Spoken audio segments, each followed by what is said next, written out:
Bismillahirrahmanirrahim. Assalamualaikum warahmatullahi wabarakatuh. Perkenalkan, nama saya Audia Dwi Kusumawardani dari kelas 11 IPS 1. Di sini saya akan menjelaskan tentang tokoh proklamasi Indonesia yang bernama Wikana. Selain Soekarno dan Hatta yang merupakan tokoh populer dalam sejarah Indonesia, nama Wikana juga termasuk tokoh yang berjasa dalam peristiwa proklamasi. Wikana merupakan tokoh yang berasal dari Sumedang, Jawa Barat. Beliau lahir pada tanggal 18 Oktober 1914. Wikana memiliki ayah yang bernama Raden Haji Sulaiman. Wikana merupakan pejuang kemerdekaan Indonesia bersama Khairul Saleh, Soekarni, dan pemuda Menteng 31 lainnya. Jadi, perjuangan Wikana dalam proklamasi yaitu berawal dari Jepang menyerah tanpa syarat kepada Indonesia, tepatnya pada tanggal 14 Agustus 1945 di kapal perang USS Missouri. Berita ini pun menyebar. Tidak hanya menyebar saja, tetapi para pemuda langsung melakukan rapat sederhana pada keesokan harinya, yaitu 15 Agustus 1945 di sekitar Cikini. Rapat sederhana ini yaitu mengutus 4 pemuda untuk berbicara kepada Soekarno.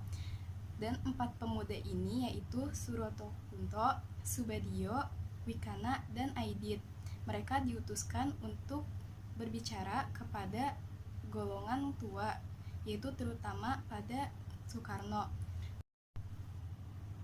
Pada saat malamnya, 4 pemuda tersebut pergi ke Jalan Pegangsaan Timur nomor 56, yaitu rumah kediamannya Soekarno. Sesampai mereka di sana, kebetulan saja ramai dengan golongan tua. Dan juga Soekarno dan Hatta baru pulang saja dari Saigon, habis bertemu dengan Marsikal Terauchi. Seperti rapat yang telah dirundingkan oleh golongan pemuda, 4 pemuda tersebut langsung mendesak untuk melaksanakan proklamasi secepat-cepatnya, yaitu pada tanggal 16 Agustus 1945. Soekarno pun menolak karena Soekarno tidak suka dipaksa. Maka dari itu, Soekarno melaksanakan perundingan dengan golongan tua.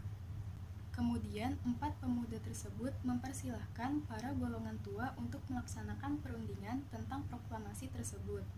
Setelah perundingan selesai, Hatta pun keluar dan dia pun menolak dengan keras karena menunggu penyerahan kekuasaan dari bala tentara Jepang. Kemudian Hatta juga mengatakan, jika Anda siap dan sanggup melaksanakan proklamasi besok, cobalah, saya juga ingin melihat kesanggupan saudara-saudara. Kemudian Wikana menjawab, jika tidak diumumkan keesokan harinya, maka para pemuda juga akan bertindak dan akan menunjukkan kesanggupan seperti kehendak saudara. Selain itu juga, Wikana juga mengancam dengan berkata, jika besok tidak melakukan proklamasi, maka terjadilah pembunuhan dan juga pertumpahan darah.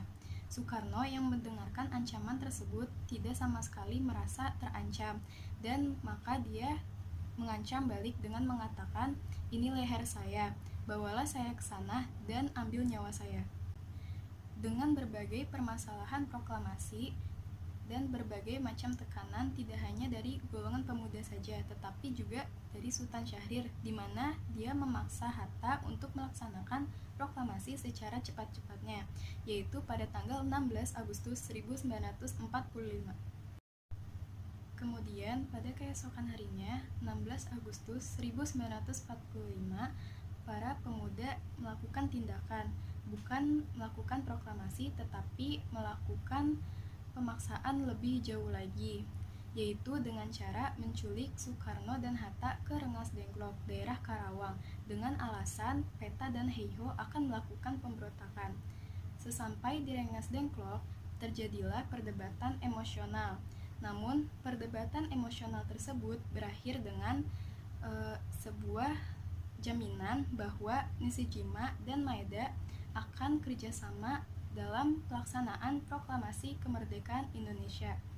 Akhirnya, Wikana pun mengatur untuk kepulangan keduanya ke Jakarta. Dan pada sore harinya, mereka dijemput oleh Subarjo. dan tiba di Jakarta tepatnya pukul jam 8 malam.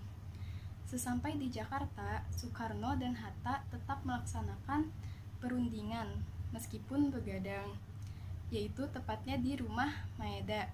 Kenapa di rumah Maeda? Karena dijamin keamanannya. Kemudian, keesokan harinya, pada tanggal 17 Agustus 1945, dibacakanlah proklamasi tersebut, dan proklamasi tersebut menjadi sebuah kemerdekaan Indonesia. Wikana merupakan tokoh yang berperan besar dalam kemerdekaan Indonesia. Namun sayangnya, Wikana dikabarkan menghilang. Jadi, berawal dari ceritanya, beberapa pekan sebelum peristiwa G30S 1965, Wikana dan elemen-elemen PKI pergi ke Peking untuk merayakan Hari Cina Nasional, tepatnya pada tanggal 1 Oktober 1965. Saat mereka di sana, sontak terdengar berita bahwa banyaknya penculikan dan pembunuhan para jenderal. Hal ini, PKI menjadi disalahkan, dan delegasi pun tercerai-berai.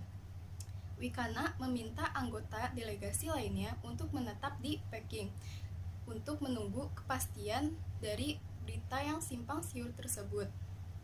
Namun Wikana memilih untuk pulang ke tanah air, dan kata Wikana, "Kalau harus mati, saya pilih di tanah air," kata Abrianto, cucu menantu Wikana yang menulis biografi Wikana. Ternyata Wikana benar. Kurang dari 1 tahun setelah G30S 1965, Wikana pun dikabarkan ditangkap. Sebelum peristiwa tersebut, Wikana sempat bermalam di Kodam Jaya, namun Wikana dipulangkan kembali. Tak lama kemudian, datanglah segerombolan tentara yang tidak dikenal ke rumahnya Wikana, yaitu di Jalan Dempo nomor 7A, Mairaman, Jakarta Pusat. Dan sampai saat ini, Wikana pun dikabarkan menghilang. Sekian penjelasannya tentang tokoh proklamasi Wikana. Kurang lebihnya mohon maaf. Wassalamualaikum warahmatullahi wabarakatuh.